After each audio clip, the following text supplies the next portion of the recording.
Olá! A filosofia, desde os gregos, se envolveu na árdua busca pela verdade. E para comunicar esta verdade, utilizou-se do rigor do discurso, de modo a talhar seus argumentos e suas preposições sem deixar margem para dúvida. Por outro lado, os poetas, desde a antiga Grécia, buscaram com o mesmo empenho expressarem suas visões de mundo de modo diferente da filosofia, ou seja, de forma lírica, e assim dizerem a sua verdade a partir dos seus próprios sentimentos. Os filósofos, iniciando-se por Platão, para posicionar o seu discurso argumentativo como expressão do mundo e do conhecimento de sua própria verdade, combateram veementemente o discurso poético e assim também a poesia e os próprios poetas.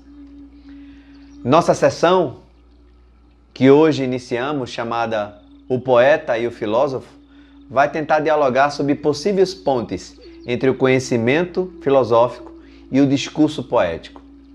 E para contrapor comigo esse diálogo, eu convoquei nada mais nada menos que o nosso amigo e irmão, comunicador da Rádio Jornal, professor e filósofo, Marcelo Araújo.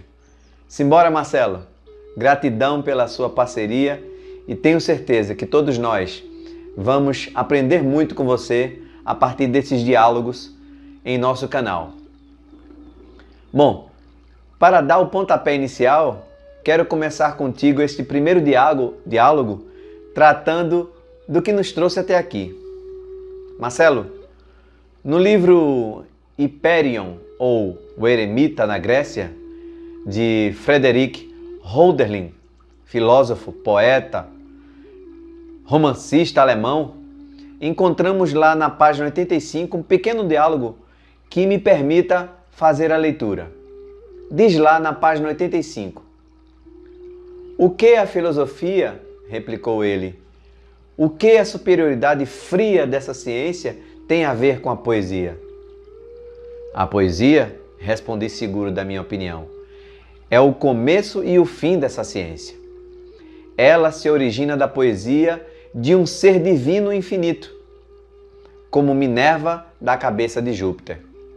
Desse modo, afinal, o incompatível conflui novamente para ela, para a fonte misteriosa da poesia." Esse trecho, meu caro Marcelo, dialoga com a afirmação de Tomás de Aquino, que disse: "O filósofo assemelha-se ao poeta. O filosofar e o ato poético têm algo em comum." Ou, meu caro filósofo Marcelo Araújo, a tese de Xenofanes e de Platão de que a poesia e a filosofia divergem literalmente tem razão. O que é que você nos diz, filósofo? Manda lá! Grande abraço, meu amigo. A gente te aguarda na próxima semana também com mais uma sessão O Poeta e o Filósofo. Meu grande amigo Ricardo, grande poeta, grande abraço, muito obrigado por essa oportunidade, de discutirmos um tema tão relevante, Ricardo, que é essa questão da relação, da possível relação ou não relação da poesia com a filosofia. E aí nós temos obrigatoriamente de buscar o contexto, principalmente da Grécia Antiga. Nós vamos viajar na história e chegar a Homero e Hesíodo, trazendo a questão dos mitos, das narrativas. E aí nós teremos um primeiro confronto. Homero e Hesíodo traziam as narrativas, o discurso do tipo mitológico, e é bom lembrar que existiam as figuras dos aedos, que eram os poetas cantadores. As poesias, elas eram narradas, mas eram acompanhadas por música. E o interessante de trazer nessa questão, Ricardo, é que os aedos, eles traziam a sua poesia, mas traziam como narrativas e como explicações para o mundo, grandes histórias, histórias épicas, mas também verdadeiras viagens sobre a explicação da origem do mundo, da origem de fenômenos da natureza.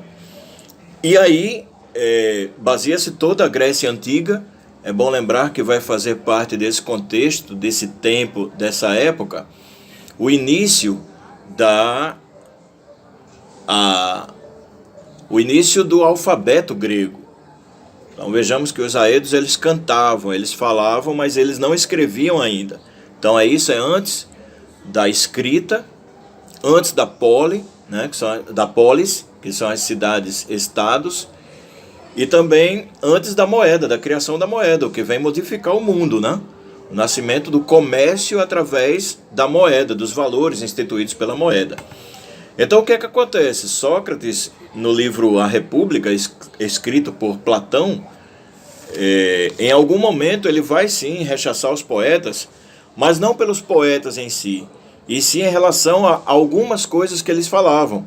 Por exemplo, nós temos uma leitura aqui no livro A República que diz o seguinte: Sócrates fala: é impossível, portanto, admitir de Homero ou de qualquer outro poeta erros acerca dos deuses tão absurdos como estes. 2 tonéis se encontram no palácio de Zeus, um repleto de fados felizes e outro infelizes. E aquele a quem Zeus concede dos dois, ora experimenta do mal e outro, ora do bem. Ora experimenta do mal, ora do bem. Mas o que só recebe do segundo, sem mistura. A devoradora fome persegue-o sobre a terra divina. E ainda que Zeus é para nós dispensador tanto dos bens como dos males. O que Sócrates vem a se irritar, que ele considera uma injustiça por parte de Zeus, que é considerado o maior dos deuses. Então, Sócrates, mais adiante, ele é condenado justamente por se imaginar que ele era contrário aos deuses gregos. Mas o que acontece é que Sócrates é um dos homens, um dos primeiros pensadores, que vem a pensar sobre a questão do Deus único, que ele chamava o demiurgo. É tema que nós abordaremos mais adiante. Mas enquanto isso, nós teremos Xenófanes, de Colofão, na Jônia, que é um poeta, sábio e rapsodo. Outro que nós podemos destacar, Parmênides, ele traz a sua filosofia de forma poética. Ainda em relação a Homero e Hesíodo, eles vão ser temas de correspondências entre Goethe, o grande poeta alemão, e Friedrich Schiller, filósofo do romantismo germânico. Outra passagem interessante é que Aristóteles vai trazer no seu livro A Poética, o próprio nome já diz, abordagens sobre a poesia. O Platão, ele compara Xenófanes a Homero. Ele critica e compara, faz uma comparação crítica. O Aristóteles critica Xenófanes e acusa até de ingênuo. Mais adiante, nós vamos encontrar grandes filósofos, já contemporâneos, que utilizam a forma poética de falar. Por exemplo, você vai encontrar Nietzsche no livro Assim Falou Zaratustra, com uma beleza poética muito grande, uma narrativa belíssima. Eu simplesmente adoro. Você vai encontrar também Kierkegaard. Você vai encontrar Sartre utilizando a literatura de forma engajada. Sartre pode-se considerar um filósofo existencialista, mas altamente ligado à política. Então, nós temos uma abertura assim. Só para fechar, gostaria de destacar para você uma divisão que nós trazemos na filosofia, que são 3 linhas de abordagem em relação à poesia. Uma linha disjuntiva, que é aquela que separa. Uma complementar, a poesia pode complementar a filosofia e vice-versa. E também a abordagem recíproca, mas é tema para mais adiante. Um grande abraço e te agradeço, meu querido professor Ricardo, por essa oportunidade de discutirmos poesia e filosofia. Grande abraço, paz e luz.